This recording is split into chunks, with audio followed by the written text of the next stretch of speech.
Kumakalat nga ang balita na si Joshua Munzon ay nasa trading block na ng Titan Ultra Giant Risers dahil sa contract standoff sa max salary.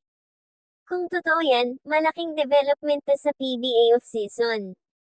Si Joshua Munzon ay elite scorer at former number 1 pick. Siya ay isang malaking asset ng Titan na kahit anong team kukunin agad kung kaya ang salary.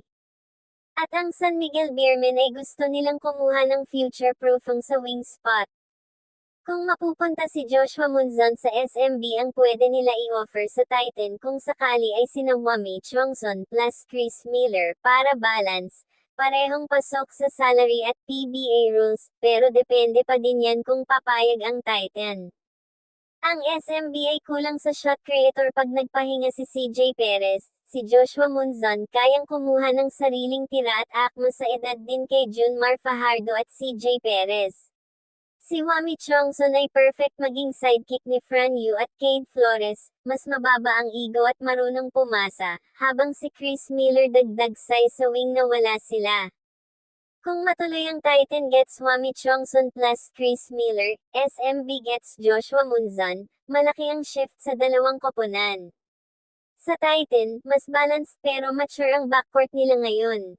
Wala nang one-man show, si Wami Chongson kaya gumawa ng 8 to 10 assists per game, si Fran Yu mas mag-focus sa depensa at transition, mas mabagal ang pace pero mas mataas ang basketball IQ, sa frontcourt naman, pasok si Chris Miller kahit project pa lang dahil may size at length siya na wala sila. Sa SMB, mas delikado sila sa opensa pero mas risky sa chemistry. Kapag may nag-double team kay Junmar Fajardo at CJ Perez, may Joshua Munzon sila na kayang kumuha ng sariling tira. Kung sakaling matuloy ang trade na ito, may epekto din ito sa mga koponan. Para sa SMB, maaring maging firepower ang kanilang opensa sa pagkuha nila kay Joshua Munzon na kayang gumawa ng 23 points per game na sariling tira.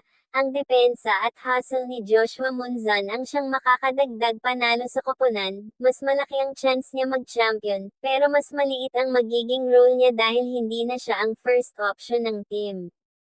Para naman sa Titan, mas gaganda ang estilo nila sa paglalaro ngayon, na wala ang ISO-heavy game ni Joshua Munzon. Pumasok naman si Wami Chongson na pass-first guard na mas marami ang makakahawak ng bola, mas bababa ang turnover, mas malaki ang magiging role niya dito, mas gaganda ang kanyang stats. Si Chris Miller kahit project pa lang, kung mag-develop, may size na sila sa wing na wala sila ngayon at makakapaglaro na agad siya at hindi na ma-stock sa bench.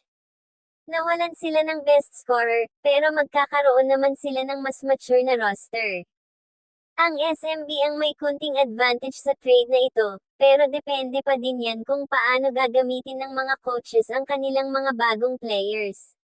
Panalo ang SMB dahil nakuha nila si Joshua Munzon na prime scorer at instant second option ni CJ Perez, mas malaki ang chance nila mag-champion. Panalo din ang Titan dahil nakuha nila si Wami Chongson na leader at mas team first at madali i-coach at nakuha nila si Chris Miller kahit project pa lang. Kung mag-develop, solve na ang wing problem nila.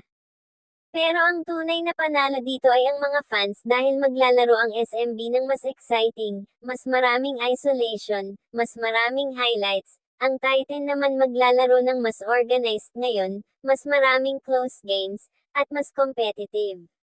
Malaki ang chance na ma-approve ito ng PBA Trade Committee dahil walang red flag, pasok sa salary rules, pasok sa standard. Ang tanging magiging issue lang ng trade na ito ay yung mga fans na magrereklamo, pero yung PBA Trade Committee matagal nang sinasabi na legal yan basta fair ang value. At yan ang ating topic ngayon, abangan na lang natin ang update patungkol sa trade na ito. Kung may katanungan pa kayo, komento nyo lang sa ibaba ng ating video para mapag-usapan natin yan.